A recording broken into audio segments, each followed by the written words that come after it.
Hello there, this is David and Alexander with Brazil, USA, and beyond.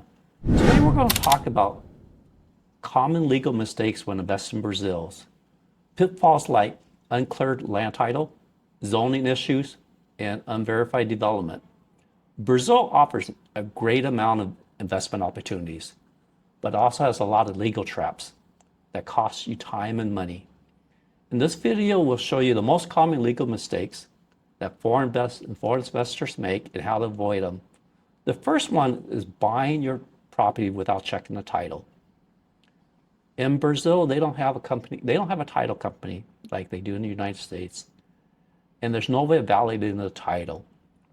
Many foreign investors buy property assuming the title is clean and clear.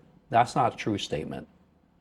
Always hire a legal person to run a title search and verify the title, which is called Certidão negativa de ônus, which shows debt, liens, and ownership history. As mentioned, there's a lot of investors who sell without a title. If you buy something, it doesn't mean you're going to get a title. So you need to do a due diligence to make sure you validate the title is clean, no liens, and they own the land. Because there's a lot of times, as we mentioned about inheritance in Brazil there's a large legal process. A lot of people, if one of the people is in debt, they can't inherit the land or the property, and it goes into a big legal matter. take a long time. You'll find out that a lot of people in Brazil right now are getting properties from inheritance because as people get older, this generation, and they're in debt, and they cannot inherit a property if you're in debt. Just like, as we mentioned, this property was a inheritance type situation.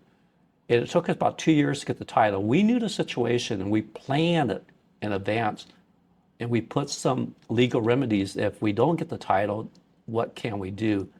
So you got to assume. Actually, we help them to fix the problem. So make sure your title is clean, there's no debt, and the ownership history is correct.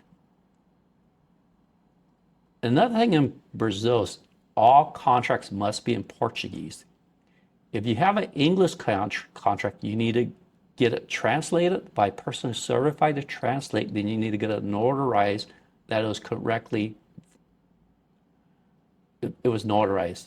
You have to notarize everything in Brazil by an official notary.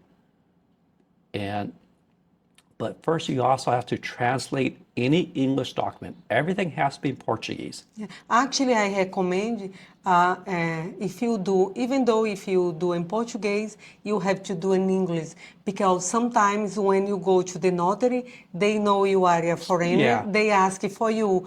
I really want to know if you know what you're signing. They do, and you go to even court. Like for me, I don't speak Portuguese, so I have to get everything translated to English and notarized. Have to be official translator. It's for my safety and stuff. As my wife mentioned, they would ask you, sometimes they ask you to read it. So if something's in Portuguese, you need to get it translated in English, and you need to get it notarized, then you need to sign. So make sure that you have to have a contract in Portuguese. And if you get it translated, it has to be translated by the officials and notarized as translated by official notary and translator. And they're not expensive. It doesn't cost that much to translate a document from I think English we to Portuguese. pay about the will. You pay, I think, 500 reais. Yeah, it's about $100 or something like that. That's not that expensive, and that protects you. Yeah. Ignoring zoning laws and coastal regulations. Fortaleza has zoning rules that restrict certain land use, especially on the coastline. Some areas of federal lands are protected. Other are environmental and urban planning restrictions. Make sure you understand your zoning laws before you buy a property. Do not expect your real estate agent to give you the information. I mean, they're going to try to sell you the property. Yeah. Actually, now the law is changed now all the time. For example, not only in Fortaleza, but in Rio, São Paulo, sometimes certain areas, you cannot open a restaurant, you cannot open a retail store at the place they determine only for be a dining area, a bar, a nightclub, and then right now they are determining at the in the all states what you can put in certain areas. For example, if you want to buy a big place for show, a concert, you cannot put in the residential Yeah. area. And then you have to make sure you have to do the due diligence if you, for your business, you can put this kind of business in this area. It's just like buying in your own country. You need to make sure you have zoning laws. You need to make sure the deeds clear and stuff. You need to do those things in Brazil. But do not expect your real estate agent to do those for you, because they're not going to. They don't know. They don't know, and plus they're not going to. They'll probably say it's done, but don't trust them. I mean, be honest with you. Do your due diligence, as my wife said, and make sure everything's done. Validate before you do anything. The next one is paying large amount of money without a notary. Never transfer large sums of money before you get official deed. It's signed by a notary, and make sure all terms are legally binding before releasing funds. We always use a lawyer to double check everything. Even though my wife's a lawyer, we do use somebody else to make sure that my wife's not a practicing lawyer right now. So we go to a practicing lawyer. Yeah, the law change all the time Spend the right money now. to do that, because you need to spend money to make money. And you got to remember that somebody's going to tell you something. You need to validate. You need to do your due diligence to make sure it's correct. Another thing is assuming you could bypass taxes. Some sellers suggest underreporting the sell price to save on taxes. But you remember, your sell price is going to be recorded in the deed as a selling price. And when you go try to sell it, it's going to be could be a concern in the future with reselling. And as mentioned, this is illegal, and it can cause problems when you're trying to resell. Always declare the real value and work with accountants for legal tax reduction strategy. As I mentioned before, chances are you're going to have to hire an accountant anyway if you're going to do real estate investments and stuff like that.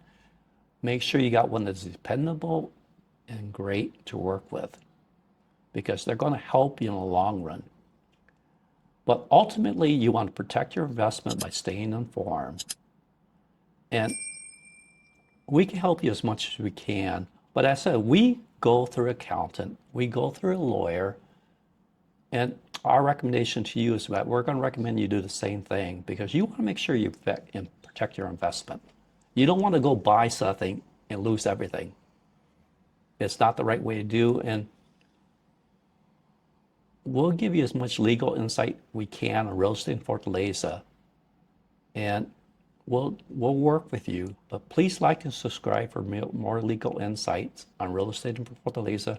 We're going to give you more information in the future about what areas to buy in for investment, what places are to live in Fortaleza for lifestyle and stuff like that.